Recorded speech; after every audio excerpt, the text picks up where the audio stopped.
Donc bonjour à tous. On laisse effectivement les gens se connecter tranquillement. Il est juste midi 00. Bravo à ceux qui sont à l'heure et à même ceux qui étaient en avance.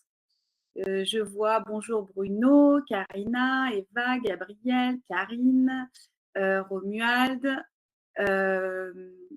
et tous ceux qui sont en train de se connecter. N'hésitez pas à mettre dans le chat comment vous allez aujourd'hui, puisque moi ça m'intéresse de savoir comment vous allez, dans quelle dynamique vous êtes là aujourd'hui. D'où vous venez en termes de, même si nous on a les profils, mais plutôt pour que les gens qui sont connectés avec nous sachent d'où vous venez, c'est quoi votre profil, votre profession, votre secteur d'activité, pourquoi vous êtes là avec nous aujourd'hui. Mettez les éléments dans le chat. Le temps que tout le monde se connecte tranquillement, on attend 5 minutes que les gens se connectent. Voilà, ça vous laisse le temps de finir de réchauffer votre plat au micro-ondes pour venir manger avec nous aujourd'hui.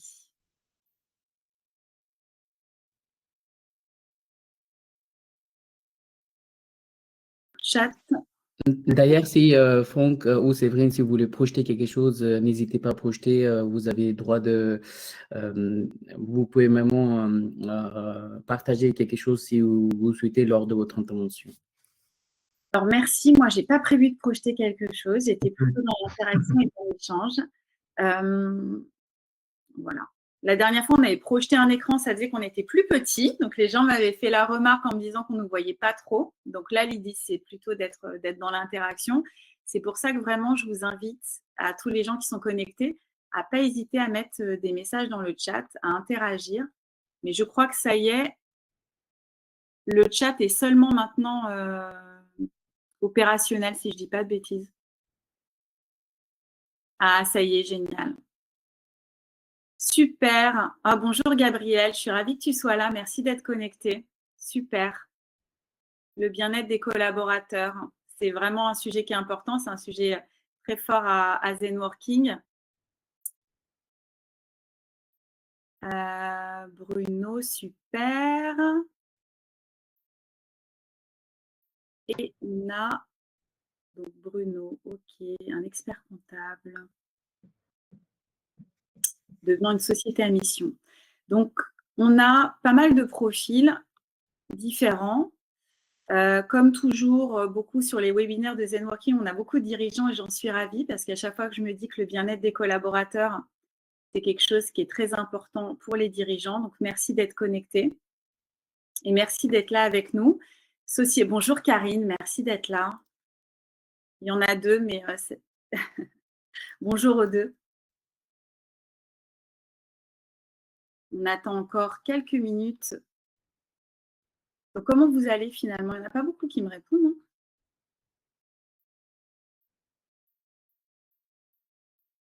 Hein. Ok. Et moi, je vais bien. Voilà. On a un très beau soleil. En tout cas, en Ile-de-France. Je ne sais pas où les autres sont connectés, s'ils ont un beau soleil aussi, mais on a un très beau soleil, donc c'est bien agréable. On voit l'arrivée du printemps. Alors, j'ai une main levée. Ça va super. Merci Bruno de répondre. Gabriel est heureux de participer, donc ça c'est top. Encore une minute. On laisse, bonjour Miguel. On laisse les gens se connecter. Sébastien, bonjour.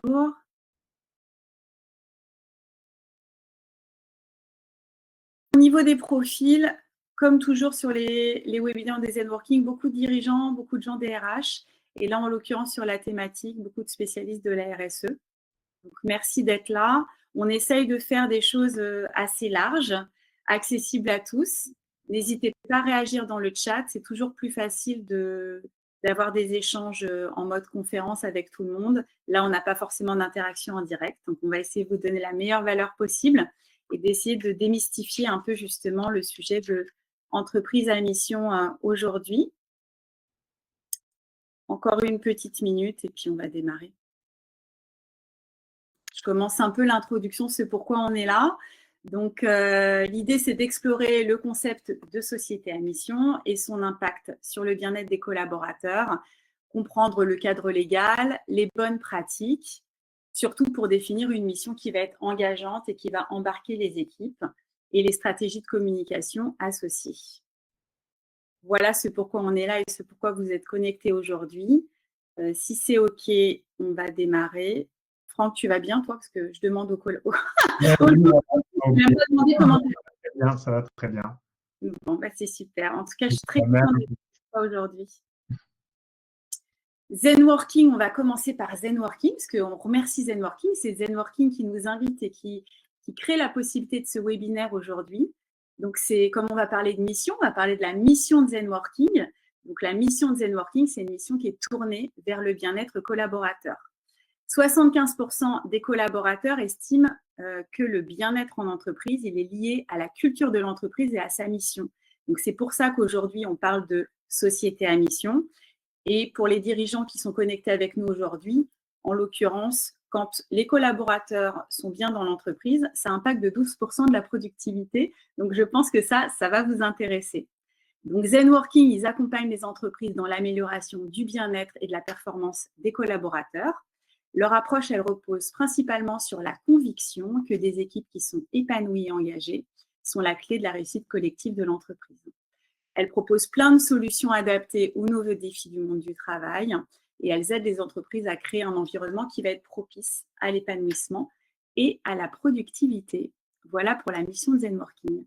Alors moi, ma mission, parce qu'encore une fois, on parle d'entreprise à mission aujourd'hui, c'est de transformer vos défis en succès.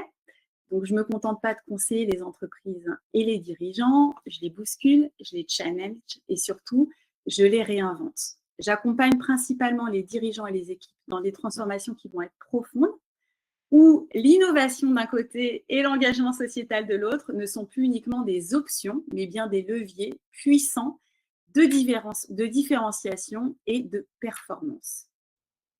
Le personal branding. On a un spécialiste de personal branding que je salue, Gabriel, qui est connecté avec nous.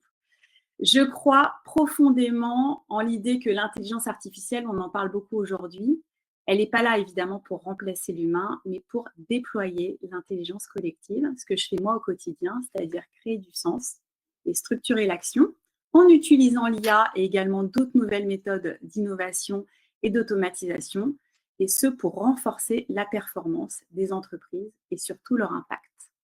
Donc l'idée, c'est de transformer les modèles d'hier en entreprises inspirantes. Chaque collaborateur comprend le pourquoi, le why. On en parlera plus précisément avec Franck, qui est un spécialiste du sujet. Donc l'idée, c'est pourquoi on se lève le matin. Et moi, je dis donner un sens pour donner du sens. Voilà ma mission. Et toi, Franck, c'est quoi ta mission? Alors, ma mission, c'est de travailler avec une raison d'être, qui est un cabinet de conseil et de coaching que j'ai créé il y a 5 ans. Alors, l'activité principale, c'est d'accompagner des entreprises qui veulent devenir société à mission. Donc, c'est la thématique aujourd'hui associée à la question du bien-être. Et puis, je travaille aussi autour de la notion de la raison d'être, avec des entreprises qui souhaitent lutter contre le désengagement, donc donner beaucoup plus de sens à leur activité pour lutter contre toutes les formes de désengagement, que ce soit un taux de turnover important, que ce soit des démissions pendant les périodes d'essai, de l'absentéisme, du quiet quitting aussi, puisque c'est une nouvelle expression, démission silencieuse sans démission en fait, c'est en faire le moins possible. Donc, voilà, l'outil de la raison d'être, on va le voir, il peut servir à la fois pour les sociétés à mission, mais également dans le cadre d'entreprises qui recherchent un second souffle, à savoir qui elles sont et à redonner du sens. Merci Franck, le sens. J'adore que tu finis la conclusion là-dessus. Pour moi, c'est excessivement important. On l'a vu en introduction, Ravinder l'a très justement dit dans l'explication de ce webinaire. Je l'ai rappelé tout à l'heure. Et tu as parlé d'engagement. Les équipes, elles ont besoin d'avoir du sens pour s'engager, d'où l'importance d'avoir une mission et une raison d'être qui est le nom de ta structure. Donc, tout est très clair sur le sujet. Donc, ce que je vous propose, très basiquement, en démarrage, c'est de revenir sur le concept même de la société à mission. Qu'est-ce qu'une société à mission? Quelles sont les différences avec, on parle de RSE, de CSR, de CSRD, qui ne sont même pas encore la même chose, de différents labels de certification. Et l'idée, c'est un peu de revenir sur c'est quoi les différences, c'est quoi tous ces acronymes un petit peu compliqués. Beaucoup créent des sociétés à mission. Il y a des collaborateurs qui ne savent même pas qu'ils sont dans des sociétés à mission et malheureusement qui ne savent même pas ce qu'est une société à mission et les différences avec les autres acronymes qu'on vient de donner, malheureusement. Et c'est compliqué d'aller chercher de l'engagement quand même ça, ce n'est pas forcément très clair dans la tête de tout le monde. Donc, on va voir le cadre légal et les différences avec les autres démarches qui peuvent être engagées par les sociétés qui sont tout aussi intéressantes. Donc, ce concept de société à mission, entreprise à mission, il est apparu plutôt en 2010 aux États-Unis. Donc, à l'époque, c'était un concept, l'objectif, c'était de sortir uniquement du profit pour aller également sur l'impact sociétal et environnemental. Et c'est là où sont apparus aussi les concepts de CSR et de RSE, donc Corporate Social Responsibility, responsabilité sociale des entreprises, qui est le terme en anglais et le terme en français. Le concept est apparu plutôt en 2014 sur le concept de société à mission, même si les sociétés étaient déjà très engagées sur les enjeux de RSE, donc plutôt en 2014. Et le cadre réglementaire de la société à mission est arrivé avec la loi Pacte en 2019. Et c'est la loi Pacte qui a fixé vraiment le cadre juridique. Donc, la société à mission, ce n'est pas une mode. Aujourd'hui, elle a un cadre juridique, comme je viens de le dire, et c'est vraiment un changement de paradigme. Donc, en 2021, on était à peu près 500. Aujourd'hui, fin 2024, il y avait plus de 1600 sociétés à mission qui représentent aujourd'hui plus d'1 million de salariés. Donc, on voit vraiment que les entreprises, elles ont décidé de prendre un engagement fort, puisque le principe de la société à mission, d'où cet engagement très fort, c'est qu'on inscrit cette fameuse raison d'être dont on va beaucoup plus parler tout à l'heure avec Franck, dans les statuts. Donc, c'est quelque chose qui est statutaire. Pour quelques entreprises à mission connues, il y a Danone, première entreprise du CAC 40 à devenir société à mission en 2020. On a le groupe La Poste qui s'est transformé pour intégrer des engagements environnementaux et sociétaux forts. La Maïf, donc on ne parle plus juste de je vends des assurances, mais c'est une vision qui est solidaire. Donc on voit qu'on va vraiment sortir du cadre de l'objet social classique, mais vraiment aller sur une mission qui va aller au-delà de la société. La CAMIF, qui vend du mobilier, donc qui est sur une consommation responsable, qui a inscrit ça dans ses statuts. Et je voulais venir aussi sur Léa Nature. Je trouve que c'est intéressant puisque c'est une entreprise que vous connaissez sûrement dans vos boutiques. Elle a été dans les premières sociétés qui sont transformées en société à mission. Et elle est sortie du statut de société à mission en décembre 2023. Et je trouve que c'est intéressant parce que c'est pour montrer aujourd'hui, et Franck l'a dit tout à l'heure, qu'on parle du concept de société à mission qui est ancré dans les statuts, mais le fait de définir une raison d'être, de définir une mission, on n'est pas obligé d'être société à mission. Certaines sociétés font énormément de choses et ne sont pas société à mission, d'autres moins et sont société à mission dans leur statut. Donc, c'est intéressant de voir que c'est plutôt un engagement du dirigeant, un engagement de la société, de l'actionnariat, au-delà de juste, on peut faire plein de choses sans être société à mission. Donc, pour revenir à Léa Nature, ils ont été plutôt sur un pacte d'engagement général puisqu'ils avaient besoin de se rapprocher des critères de la CSRD qui est arrivé en 2024. Alors, la CSRD, je ne vais pas faire une présentation aujourd'hui. Pour ceux qui sont intéressés sur le sujet, Maestrium a fait un magnifique webinaire avec certaines personnes et j'ai vu des gens connectés que je salue sur le sujet de la CSRD qui est un sujet très pointu. Et qui là est quelque chose, pour comparer justement avec société à mission, qui est obligatoire, donc a un statut complètement réglementaire. Pour revenir sur les autres sujets, on a évoqué ESG, donc Environmental Social Governance. Donc là, on est plutôt sur des critères, donc ça va être un cadre analytique avec des choses, des KPI à suivre qui vont être très précis. Sur des indicateurs de transparence notamment. On va parler de l'empreinte carbone. Beaucoup de sociétés font leur bilan carbone. On va pouvoir suivre ça de manière précise. On va parler de la diversité en entreprise. Les sociétés aujourd'hui communiquent beaucoup sur l'égalité homme-femme. Donc, c'est des sujets, des indicateurs précis que vous allez voir. Donc là, on parle également de critères ESG aussi et la transparence de la gouvernance. Mais ça, ce ne sont que des critères de suivi. Des KPI ne se sont pas inscrits dans les statuts comme l'est la société à mission. La RSE, responsabilité sociétale des entreprises, donc là c'est une démarche qui va être volontaire, qui va être adoptée par l'entreprise pour améliorer son impact. Elle est en lien en direct avec la société à mission, puisque souvent, ce qu'on met en place dans les enjeux de RSE sont souvent en lien avec la mission pour les sociétés qui sont sociétés à mission. Mais vous avez aussi plein de sociétés qui ont des engagements RSE forts, mais qui ne sont pas forcément sociétés à mission. Donc la RSE, elle va pouvoir varier en fonction des priorités stratégiques de l'entreprise, des engagements, des rachats, de l'actionnariat qui peut être amené à changer. La différence de la société à mission, c'est que comme elle est inscrite dans les statuts de l'entreprise, elle ne va pas bouger. Elle va être vraiment, c'est l'ADN même de la société. Il y a également tout ce qui est label et certification. Pour en citer certains, on a le label B Corp, Lucie, Positive Company, on a EcoVadis également. Certains labels sont imposés par certaines sociétés ou certains gros groupes parce que ça leur permet d'avoir de la visibilité sur leurs prestataires de services. Certains permettent de créer des réseaux. C'est plus des certifications qui vont permettre de suivre des critères d'évaluation précis. Certaines vont être sur des vérifications sur des cases, d'autres vont accompagner même certains dans la raison d'être et dans l'idée de devenir société à mission.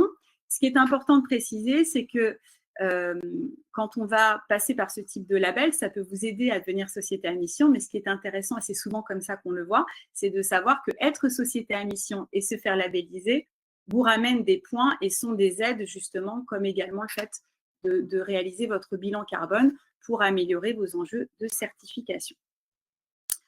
Voilà ce que je voulais dire sur le Kesako d'introduction sur société à mission et les autres labels, acronymes qu'on entend parler aujourd'hui. Typiquement, quelque chose qui était assez amusant, c'est qu'on a parlé de CSR, qui est l'équivalent de la RSE, Corporate Social Responsibility, et qui n'a rien à voir avec la CSRD, par exemple. Et je trouve que c'est important de pouvoir démystifier un peu tout ça. Et j'espère que cette introduction et ce démarrage vous a permis de mieux comprendre qu'est-ce qu'était une société à mission. Donc, un peu en conclusion, c'est le cadre juridique, ça va plus loin que la RSE et l'ESG, puisque c'est inscrit dans les engagements et dans les statuts de la société à mission. Et donc, la spécificité de la société à mission, c'est que vous avez un organisme externe qui va vous suivre et suivre vos engagements. Mais ça, Franck rentrera un petit peu plus dans les détails tout à l'heure. Je vais passer la parole à Franck, qui est donc le spécialiste, comme vous l'avez compris, de la définition de la raison d'être, qui va nous aider et nous expliquer comment on choisit et on rédige sa raison d'être. Alors, sur la raison d'être, alors pourquoi déjà, pour revenir un peu plus largement sur tout ce que tu as pu dire jusqu'à présent, Séverine, sur la mission elle-même, dans la loi Pacte, elle comprend les deux éléments, à la fois une raison d'être, parce qu'on confond parfois les deux, la mission et la raison d'être. Donc la mission au sens de la loi Pacte, c'est la raison d'être et des objectifs sociaux et environnementaux. Donc on a véritablement ces deux éléments et qui font que l'entreprise qui va travailler pour devenir une société à mission, elle va dire qui elle est, donc sa raison d'être. On va revenir un petit peu plus en détail sur comment on la constitue, cette raison d'être. Et deuxième élément, là où elle veut aller. Donc elle va prendre des engagements à travers ses objectifs statutaires qu'elle va ensuite décliner en objectifs opérationnels. Et ça sera une fois qu'elle aura acquis la qualité de société à mission. Donc, ce qu'il faut bien voir, voilà, c'est que ce sont ces deux éléments et c'est un cadre de progression, la société à mission. À la différence de ce que tu as pu citer comme certification, où c'est au jour J une photo de l'entreprise sur ce qu'elle fait sur le plan social, sociétal, environnemental, la société à mission, elle va permettre de progresser puisqu'on part d'un existant et on se fixe des objectifs librement. Mais bien sûr, tout ça va être encadré. Alors, sur la raison d'être elle-même, déjà, pourquoi on va aller vers la société à mission et définir sa raison d'être?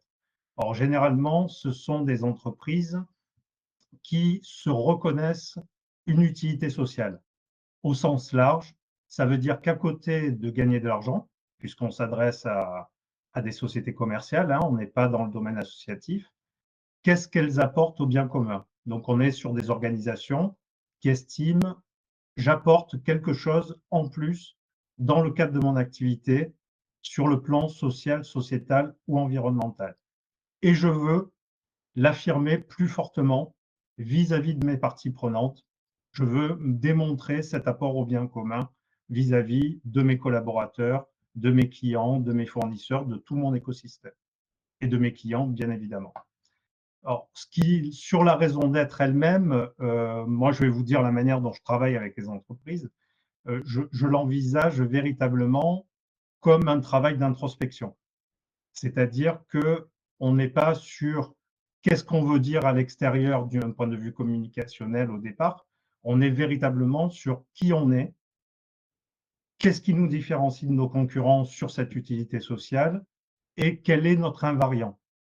Donc j'aime bien cette notion d'invariant parce que ça va permettre d'interroger à la fois la direction, les collaborateurs et des parties prenantes sur ce qu'était l'entreprise au départ, à sa création, ou lorsqu'elles l'ont rencontré, qu'est-ce qui est toujours là aujourd'hui et qu'on doit absolument préserver, sinon on pourrait considérer que l'entreprise a perdu son âme.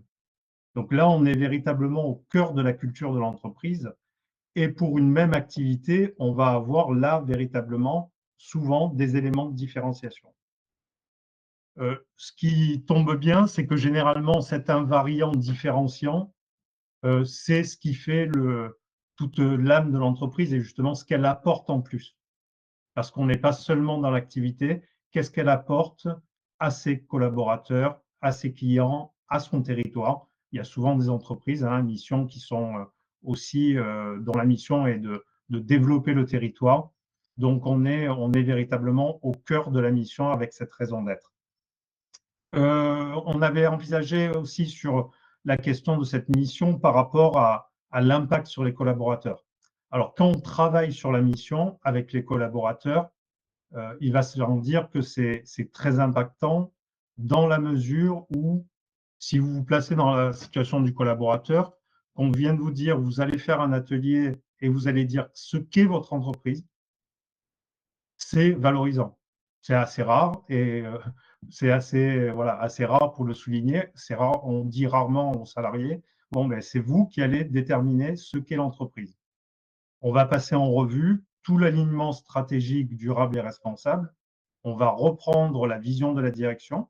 Est-ce que vous la connaissez? Est-ce que vous la partagez? On va reprendre les valeurs. Alors, parfois, elles sont définies, parfois non. Lorsqu'elles ne sont pas définies, lorsqu'elles sont pas définies, on va travailler dessus. Lorsqu'elles sont définies, on va les challenger pour voir si elles s'appliquent réellement dans le quotidien des collaborateurs et la vision qu'ils ont vis-à-vis des clients aussi. On va travailler sur les modes de management. Est-ce qu'on retrouve ces valeurs, cette culture d'entreprise dans la manière dont on est managé? Et ainsi de suite sur les priorités stratégiques. Et également, moi, je pousse jusqu'à la relation client, puisque c'est quand même le nerf de la guerre. Hein. Une entreprise sans clients, ça devient difficile. Et donc aussi, de quelle manière on traite les clients et tout notre écosystème, nos partenaires, nos territoires, nos fournisseurs, etc. Donc là, on est sur l'impact pour les collaborateurs. Moi, je pense que ça permet aussi aux collaborateurs, à l'occasion de cet exercice, de se dire, est-ce que ma propre raison d'être est alignée avec celle de l'entreprise dans laquelle je travaille?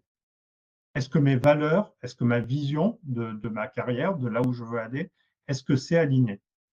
Alors, quand ça ne l'est pas, ben là, on a peut-être des questions à se poser. Et quand ça l'est, ben, c'est un facteur de renforcement de l'attachement à cette entreprise, puisqu'on on fait corps, la somme des raisons d'être crée quelque chose et rejoint la raison d'être de l'organisation. Et puis, un dernier point sur l'impact, d'un point de vue, on va mettre une autre notion, c'est celle de marque employeur, hein, qui est quelque chose de très large, mais qui va du recrutement jusqu'à la sortie, jusqu'à l'offboarding. Je pense sincèrement que travailler sur sa mission, sur sa raison d'être, va créer un vrai levier dans la fidélisation des collaborateurs et également en termes de recrutement. Aujourd'hui, je vois de plus en plus fréquemment des sociétés à mission qui affichent leur raison d'être dans les offres d'emploi. Et c'est un élément qui peut être, bien évidemment, challengé, discuté pendant le recrutement lui-même pour vérifier que la personne, même si elle a les compétences techniques et les soft skills adéquates pour ce poste, est-ce qu'elle est vraiment en phase avec la raison d'être de l'entreprise? Et généralement, ça peut quand même éviter de se tromper de personne, de faire un mauvais recrutement et d'avoir des démissions en période d'essai, qui est quand même un coût faramineux pour les entreprises. Donc, ça peut aider également dans le recrutement et pour attirer, bien évidemment, des talents au niveau de l'entreprise. Sur le travail sur la raison d'être elle-même, d'une manière plus pratique, moi, ce que je préconise pour les entreprises, c'est absolument d'impliquer tout le monde.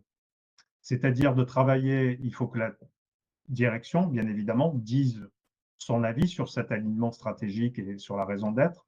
Les associés, s'il y en a plusieurs et qui ne sont pas forcément des associés dirigeants. Les parties prenantes.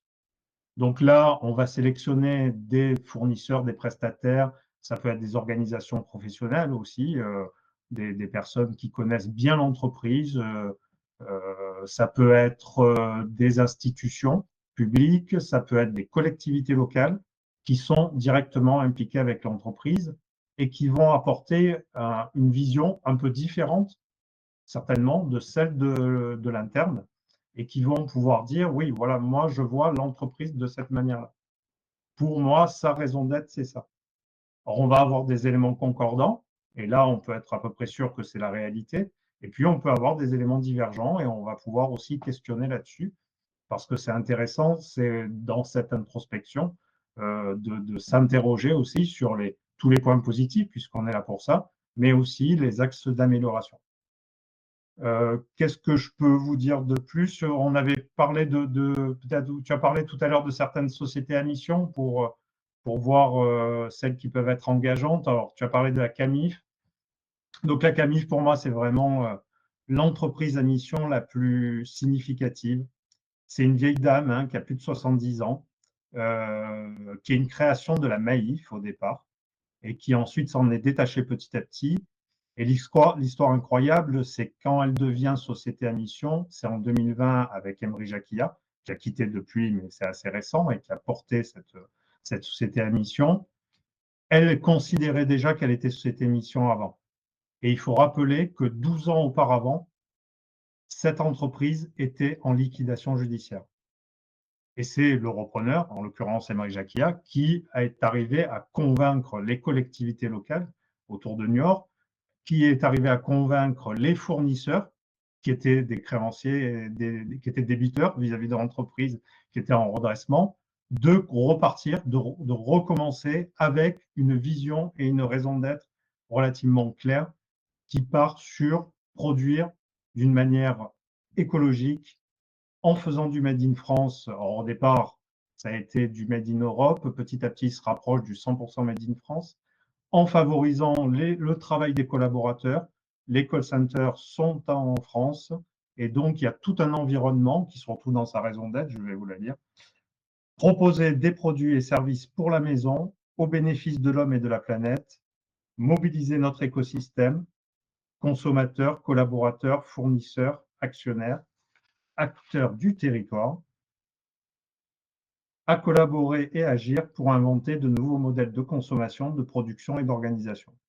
Donc la vision à long terme de la CAMIF, c'est l'économie circulaire.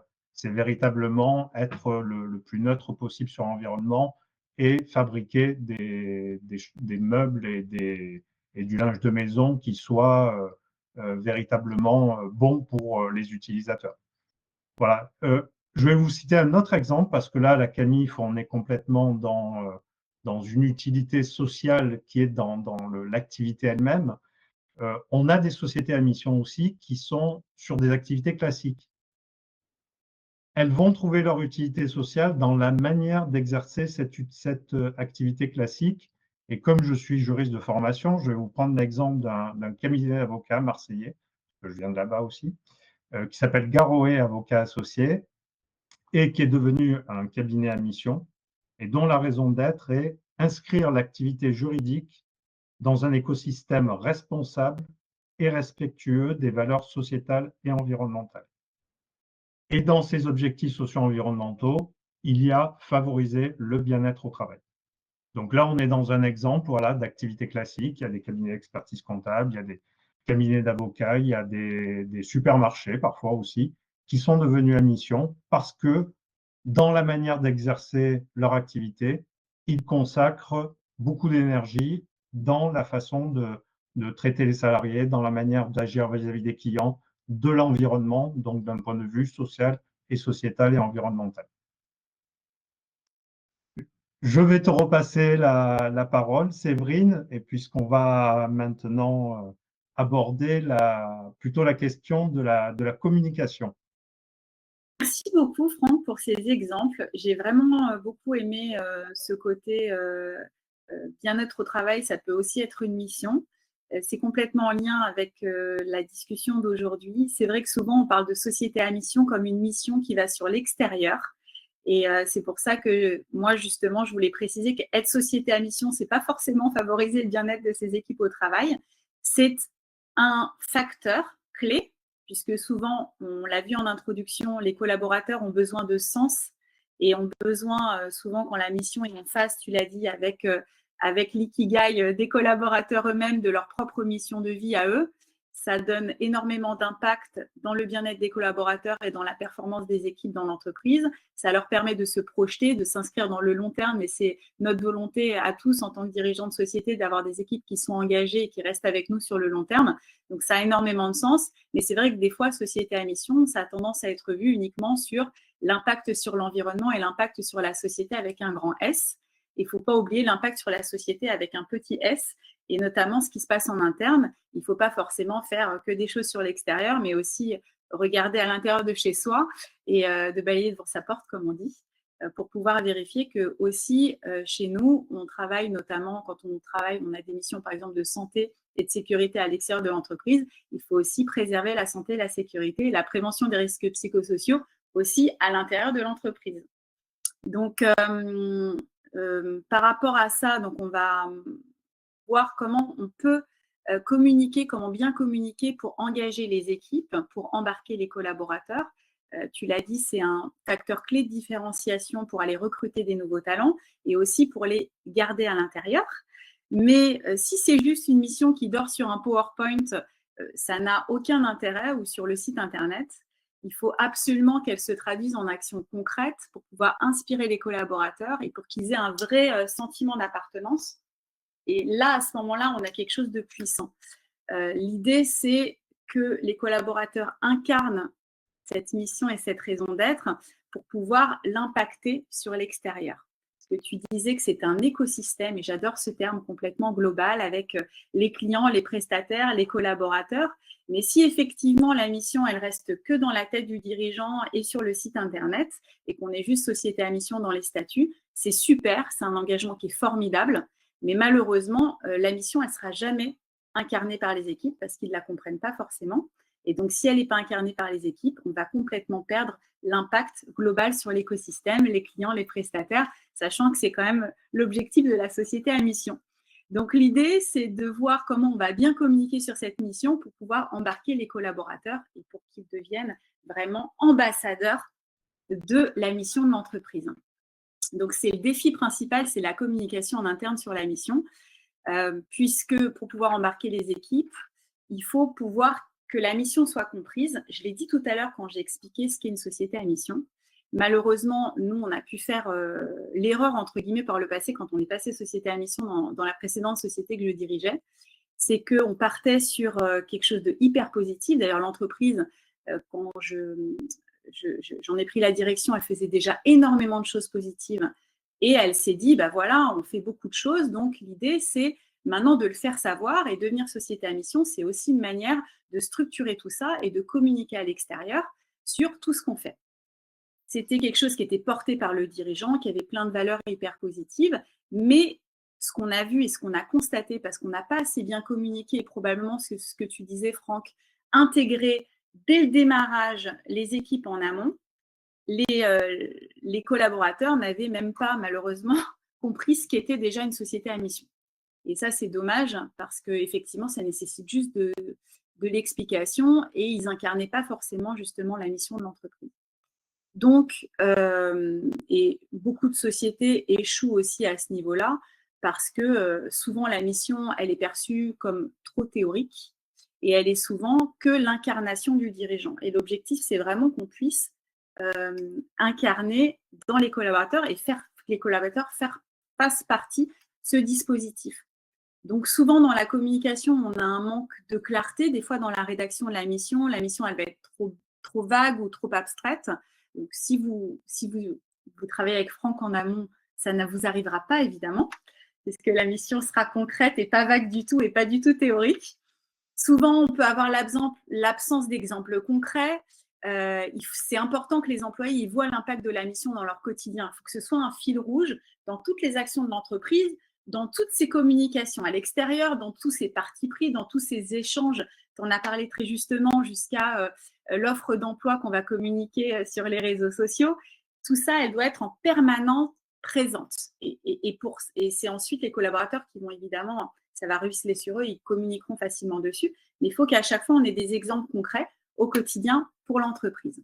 Et surtout, c'est l'erreur, pas de communication descendante uniquement.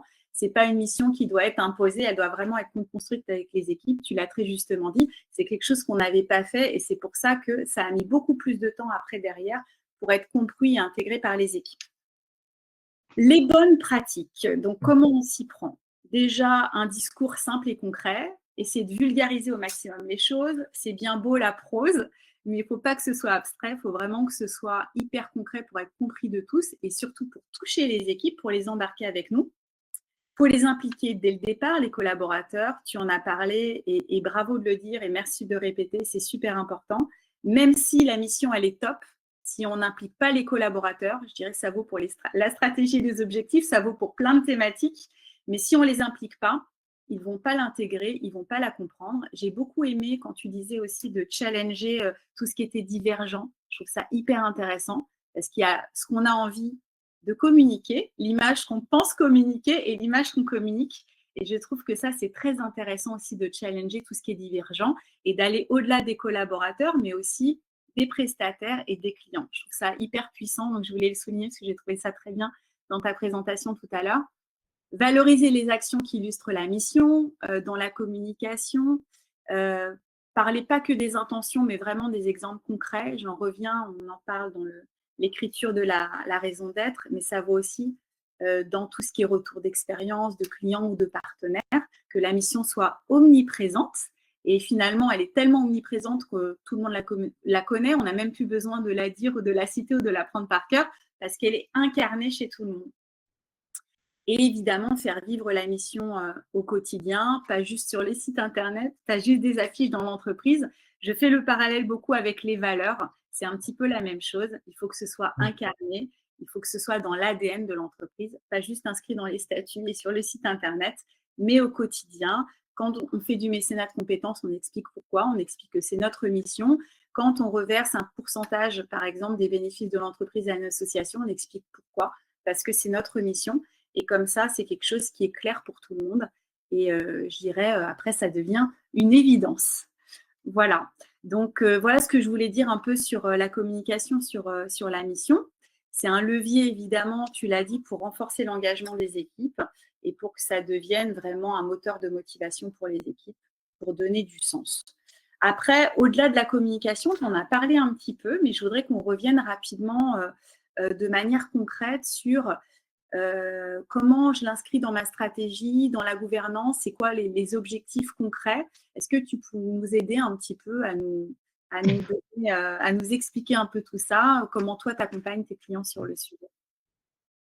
Alors, sur la question de la communication, des communicants plutôt, et la raison d'être, il y a eu un sujet là-dessus, parce que tout n'a pas été facilement compris.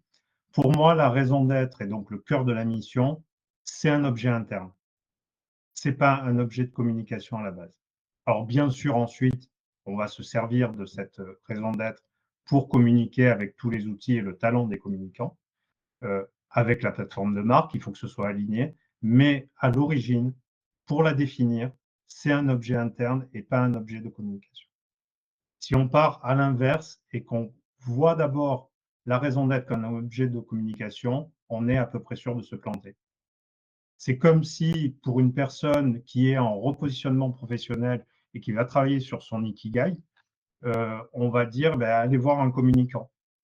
Ben non, parce que pour dire la personne quelles sont ses compétences, qu'est-ce qu'elle aime faire, qu'est-ce qu'elle peut apporter au monde et quel va être l'emploi qui va pouvoir la rémunérer, donc et d'être au cœur là de l'ikigai, cette notion japonaise qui est assez intéressante en coaching individuel, on ne va pas aller voir un communicant.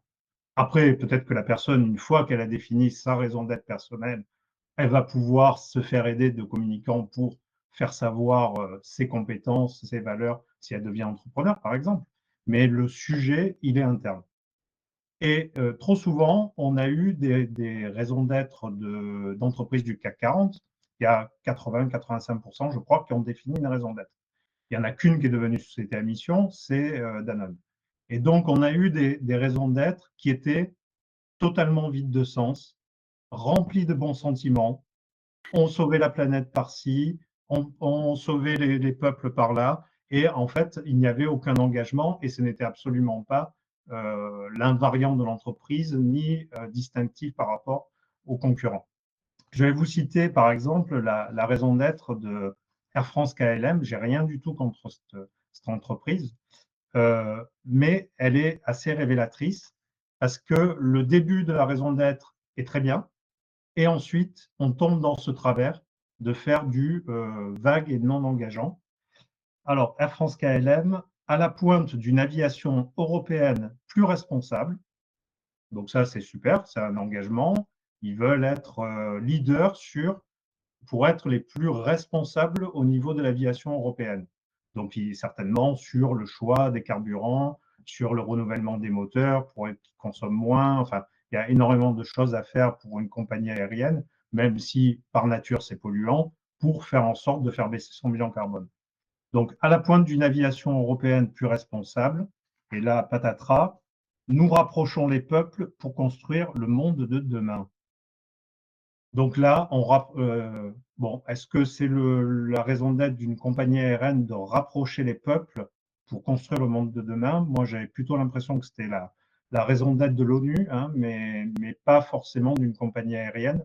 Et puis surtout, pour les collaborateurs, à la rigueur, ils peuvent trouver une certaine fierté de travailler pour une entreprise aérienne qui est décriée, mais qui est au top en Europe pour le développement durable. Mais ensuite, le reste, on n'a rien. On ne parle pas, on aurait pu parler de beaucoup de choses. Déjà de sécurité, parce que le propre aussi pour une entreprise, une compagnie aérienne, c'est d'amener d'un point A à un point B en sécurité ses passagers. Donc, il y en a qui sont plus sûrs que d'autres.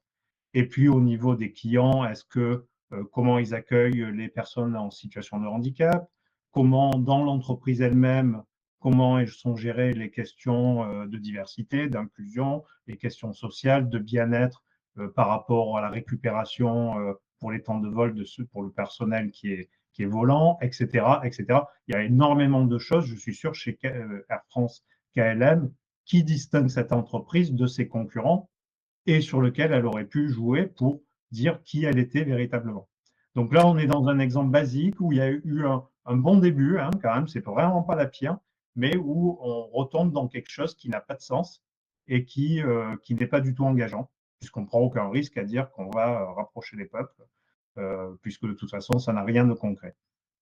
Mais Air France KLM n'est pas une société à mission, c'était simplement une raison d'être. Sur les bonnes pratiques ensuite pour arriver à insuffler dans l'entreprise cette communication, je pense que tout le cadre de la société à mission est bien fait, puisqu'on part de quelque chose de très libre, où on définit sa raison d'être et ses objectifs socio-environnementaux, et ensuite, une fois que c'est inscrit dans les statuts, qu'on devient société à mission, on va mettre en place un comité de mission. La loi a obligé à ce qu'il y ait au moins un collaborateur dans le comité de mission. Donc, il n'y a pas de normes sur le nombre de personnes qui doivent être présents, même s'il y a moins de 50 salariés, il suffit d'un seul référent de mission.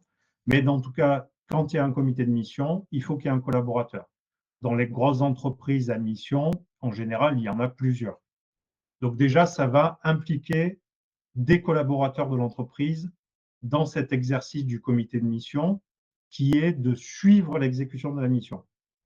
Le comité de mission, il n'est pas là pour exécuter la mission. Ça, c'est le rôle en interne de l'entreprise. Il est là pour suivre l'exécution. Donc, en général, il y a une réunion tous les trimestres. Et chaque année, au moment de l'approbation des comptes, ce comité va rendre un rapport de mission. Donc ça, c'est un objet qui est à la fois externe, hein, puisque là, généralement, les entreprises le publient, mais qui est un objet de communication interne aussi, où les collaborateurs vont pouvoir aussi apprendre concrètement, par rapport à la raison d'être qui a été définie, aux objectifs définis, comment ils se déclinent d'une manière opérationnelle, quels sont les plans d'action attachés, quels sont les outils de mesure et quelles sont les projections sur lesquelles on se met pour améliorer au fur et à mesure son utilité sociale et aller de plus en plus loin, tout en conservant bien sûr la compétitivité de l'entreprise, hein, bien évidemment.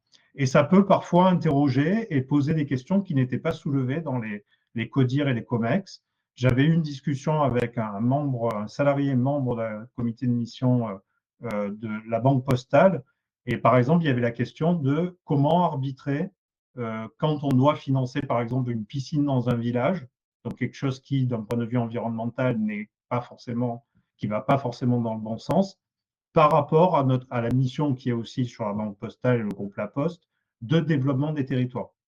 Donc, où est-ce qu'on met le… Donc, ça permet du questionnement sur à la fois le sociétal, le social. Dans tel endroit, il n'y a pas de piscine, donc pour les enfants, l'été, qui partent pas en vacances, c'est important. Et ça rentre dans le rôle de la Poste et de la Banque Postale de financer ces équipements. Mais en même temps, est-ce que s'il y a déjà 2 piscines dans un périmètre de 5 km, c'est peut-être pas utile d'aller en rajouter et de créer une nuisance négative pour cette collectivité. Donc, tout le but, là, est véritablement d'associer les collaborateurs à cette construction. Et pour boucler là-dessus, sur cet aspect de communication et du fait que charge la mission par chaque collaborateur, je pense véritablement que la raison d'être et la mission doivent rentrer complètement dans la stratégie de l'entreprise. C'est comme ça que ça va permettre à une entreprise de gagner encore plus d'argent grâce à sa mission. Si ça reste un objet détaché, comme peut l'être parfois la RSE, ça reste une contrainte. Quand on fait de la mission un levier de développement pour accroître son utilité sociale et en même temps se développer et donc faire des bénéfices supérieurs, c'est là où ça fonctionne et tout le monde est content, puisque l'entreprise a plus de moyens et elle peut développer encore plus son utilité sociale. Et ça montre aussi, par rapport à toutes ces sociétés à mission, le rôle fondamental de l'entreprise dans un monde actuel qui est très incertain, très complexe, à la fois en France directement, particulièrement depuis un an, au niveau européen. La CSRD, tu l'as cité tout à l'heure, on était allé très loin, peut-être trop loin. On revient un peu dessus avec un allègement, mais ça crée une incertitude juridique. Au niveau mondial, n'en parlons même pas. Voilà. Donc, le rôle de l'entreprise, et en particulier des entreprises à mission, je pense qu'il est fondamental dans notre avenir tout court de citoyens. Et je ne sais pas si on a le temps de parler un peu plus des objectifs opérationnels, de la suite. Oui, vas-y, vas-y. Oui. Alors, pour vous résumer, on s'éloigne un petit peu de la question du bien-être, mais l'entreprise à mission va décliner ses objectifs statutaires en objectifs opérationnels. Donc ça, c'est un exercice vraiment important parce qu'ensuite, au bout de 18 ou 24 mois, selon sa taille, elle va être auditée par un organisme tiers indépendant. Souvent, ce sont des professionnels de l'audit, hein, des commissaires aux comptes. Il n'y a pas que, mais il y en a beaucoup. Donc, on est sur véritablement de l'audit et ces organismes tiers indépendants vont se baser ils vont examiner la raison d'être, où il faut qu'il y ait une utilité sociale, mais il faut aussi qu'on comprenne l'activité de l'entreprise. Ils vont voir l'adéquation de cette raison d'être avec les objectifs. Est-ce que le tout forme véritablement une mission cohérente? Et ensuite, ils vont vérifier avec les KPI qui auront été mis en place comment cette mission a progressé. Donc, souvent, au premier audit, ils ne sont pas là pour traumatiser les entreprises à mission, hein, parce que souvent, le but est quand même de bien faire et parfois, on ne sait pas vraiment comment faire exactement, mais ça va permettre vraiment, encore cette fois-ci, de progresser. Et c'est là où ça fait la différence à société à mission par rapport à des entreprises qui se disent à mission qu'ils sont, mais qui n'ont pas adopté ce cadre-là. C'est que là, on structure véritablement la manière d'exécuter la mission. Et on la vérifie au jour le jour, avec des critères et des indicateurs de mesure. Sinon, on peut avoir une mission, mais elle reste dans le vague. Quand on la structure d'une manière plus détaillée et opérationnelle, on va mieux avancer, on va pouvoir mieux mesurer, on va pouvoir plus communiquer dessus aussi. Et donc, c'est d'autant mieux pour l'entreprise vis-à-vis de son image aussi, une fois qu'elle communiquera là-dessus.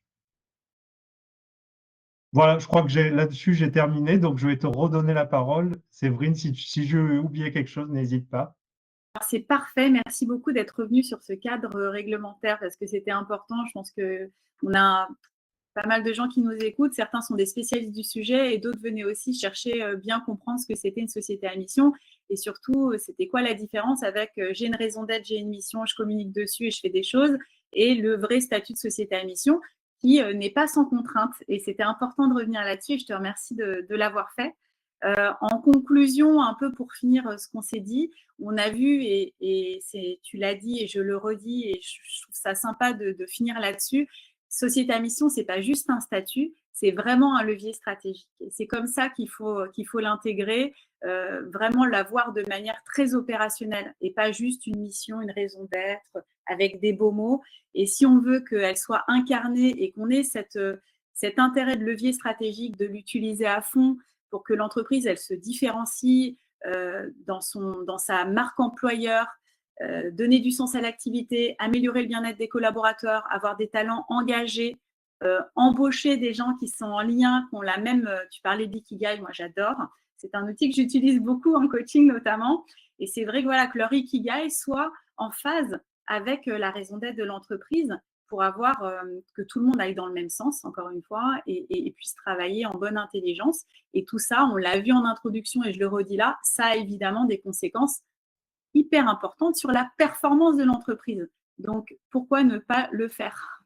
C'est super important. Donc, c'est un outil qui est hyper puissant. On l'a vu, on a fait le lien entre mission, bien-être et bien-être collaborateur. On l'a vu tout au long de la présentation.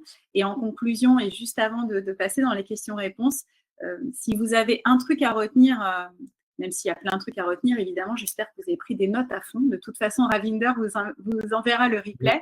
Pour moi, s'il y a un truc à retenir ou une question à se poser, c'est vous, en tant que dirigeant, quel impact vous voulez laisser en fait? Qu'est-ce que vous voulez laisser?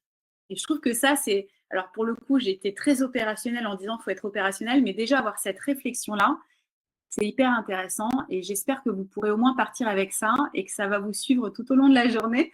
Vous penserez à nous en vous disant finalement, c'est quoi l'impact que j'ai envie de laisser? Et c'est peut-être ça qui sera la graine semée pour ceux qui n'ont pas encore défini leur raison d'être. Et puis après, vous pourrez aller voir Franck pour qui vous aide. Voilà pour tout ce qu'on voulait vous dire aujourd'hui. Je vais me mettre dans les questions-réponses pour voir s'il y a eu des remarques ou des questions. Et on va pouvoir, on a un petit temps d'échange tous ensemble. Si vous le souhaitez. Alors, je me mets dans les questions-réponses.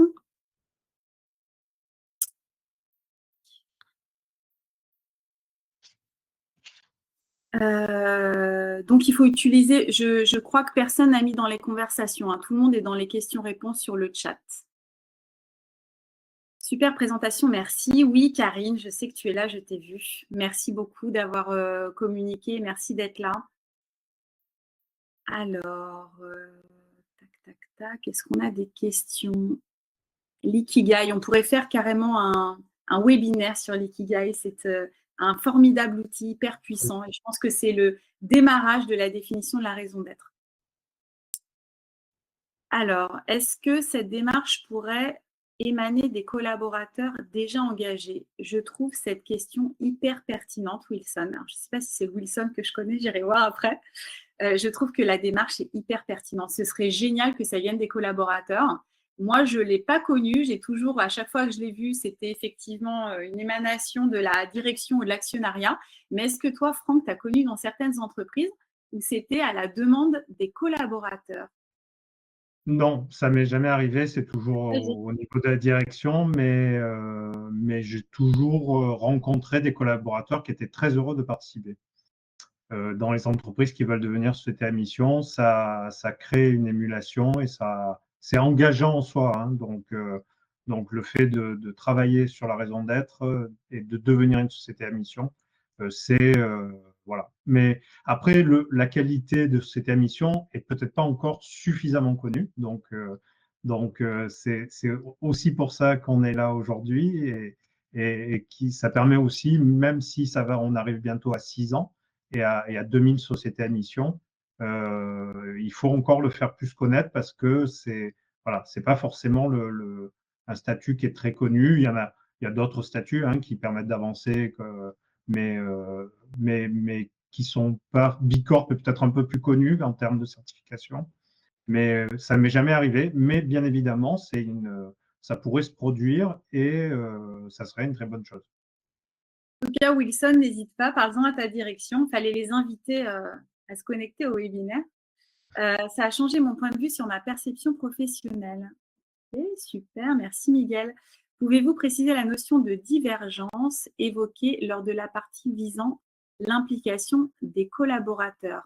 Alors ça, c'était le sujet de Franck. Tu peux revenir dessus si tu veux. Divergence, j'en ai parlé aussi par rapport aux parties prenantes sur la vision qu'elles peuvent avoir de l'entreprise et par rapport à ce qu'on peut avoir en interne, mais ça peut être aussi quand on travaille avec les collaborateurs en atelier, c'est-à-dire qu'il va y avoir une divergence entre la manière dont on voit, par exemple, une valeur, dont la direction voit une valeur, par exemple, elle a mis typique et qui est souvent un peu creux, la bienveillance. Donc, je suis très favorable à la bienveillance en entreprise, hein. Il y a eu un précédent webinaire là-dessus et j'y suis totalement favorable. C'est une manière d'être véritablement dans le management, mais il arrive que les collaborateurs ne le perçoivent pas. Pour un cas plus précis, j'ai eu une fois dans une entreprise qui avait des ateliers dans toute la France, il y avait dans les valeurs la question de la valeur de la proximité des directions avec les collaborateurs, le fait que ce n'était pas cloisonné, que les portes étaient toujours ouvertes, etc. Et j'étais dans un atelier à l'autre bout de la France et ils m'ont fait remonter un événement où la direction se déplaçait habituellement de Paris et là ne s'était pas déplacée à la sortie d'une session de formation pour des nouveaux collaborateurs et ça les avait choqués. Donc, ça fait partie aussi des choses qui sont dans moi, ma mission quand je travaille avec les entreprises, c'est profiter de l'occasion pour faire remonter aussi des axes d'amélioration parce que je perçois parfois des signaux faibles ou des petites remontées comme ça qui sont pas importantes, qui sur le coup, c'était pas forcément très impactant, mais psychologiquement, sur cet atelier ailleurs, pas à Paris, il l'avait très mal perçu parce que il considérait que c'était pas en phase avec la valeur, même s'ils étaient très satisfaits de travailler dans cette entreprise. Et quand j'en ai parlé à la direction, ils ont reconnu que oui, ils avaient fait une erreur, qu'ils auraient dû être présents, qu'un des leurs aurait dû être présent et que c'était un manquement et qu'ils allaient faire en sorte que les prochaines fois, ils soient véritablement présents pour ce type d'événement. Donc, la divergence, elle peut se positionner là. Elle peut se positionner aussi par rapport aux parties prenantes. Si un fournisseur, un prestataire considère que sa vision des rapports avec l'entreprise est divergente par rapport à ce qui est remonté de l'interne, c'est intéressant de le mettre en exergue aussi et de voir si on en fait le fondement de la raison d'être, ça risque de pas bien se passer. Donc, c'est l'occasion aussi d'interroger l'entreprise sur ce qui sera remonté, pas forcément de positif, des témoignages extérieurs pour voir là où ça va et là où il faut améliorer. Donc, c'est aussi un processus qui est intéressant à ce niveau-là. C'est une remise en cause et ça permet un peu de faire un premier audit aussi de la manière, en 360, de la manière dont la mission de l'entreprise est perçue à la fois en interne et en externe. J'espère que j'ai répondu à ta question.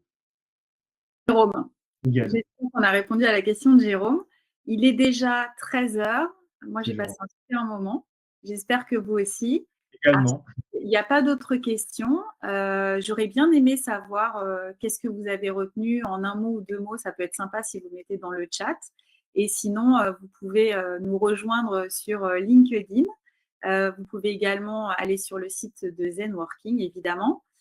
Voilà, que ce soit Franck ou moi-même, on est présent sur LinkedIn. Si vous voulez continuer la discussion en message privé, surtout n'hésitez pas. Vous n'avez pas été très bavard en question aujourd'hui. Ah si, j'en vois une dernière, donc on va la prendre. Y a-t-il un contexte social prérequis selon vous? Réunion avec les CSE, sujet intégré dans les dialogues sociaux annuels. Quels outils ou arguments utiliser?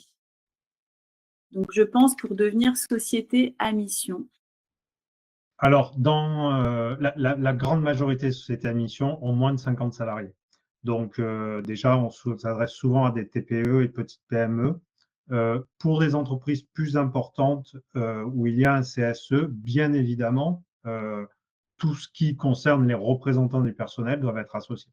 C'est un levier généralement très positif.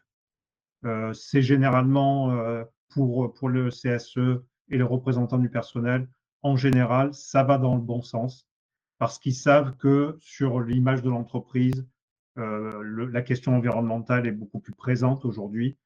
Bien sûr, la question sociale reste, mais ça va permettre aussi de donner de nouveaux engagements de la part de la direction et de les tenir puisque ces engagements vont être vérifiés.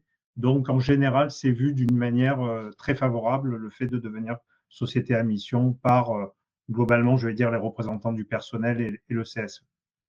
Donc, et s'il y a un CSE, bien évidemment, ça fait partie des personnes que je vais interroger en interne. Ils participeront aux ateliers aussi, mais je consacrerai au moins 1 ou 2 interviews spécifiques parce qu'ils ont une vision interne avec leur rôle de représentatif qui est intéressante à voir. Ok, merci. Je pense qu'on n'a pas d'autres questions. On a plutôt très bien tenu le timing. J'en suis ravie. Je sais que vous êtes un peu timide souvent sur les webinaires, sur LinkedIn, sur les chats. Sur d'autres plateformes, les gens sont beaucoup plus présents. Mais en tout cas, je vous remercie beaucoup pour vos questions très pertinentes et pour vos messages gentils.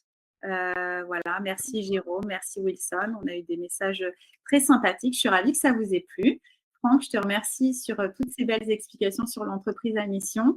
Encore une fois, j'ai passé un moment très sympathique. Merci Ravinder et Zenworking de créer cet espace de parole sur ces webinaires toujours très engagés sur le bien-être des collaborateurs, sur l'impact sur l'environnement et la société. C'est des sujets qui m'animent, donc je suis toujours ravie de pouvoir intervenir sur ces webinaires. Et dans ce cas-là, merci beaucoup, Séverine. Merci, Franck. En fait, c'est très intéressant, en fait, votre intention et le discours. J'ai vraiment adoré. Comme dit Séverine, je vais préparer le replay de ce webinaire et ce replay va être envoyé à tous les inscrits. Ça va être partagé sur LinkedIn aussi. Avec le email, je partagerai vos informations, vos coordonnées et je les invite tous les participants, tous les inscrits. En fait, si vous avez au moins de questions, n'hésitez pas à contacter Séverine et Franck sur LinkedIn. Et je vous souhaite très bel après-midi et bon appétit. Merci pour ceux qui n'ont pas mangé. Merci Séverine. À bientôt, merci. Bientôt. Merci, au revoir.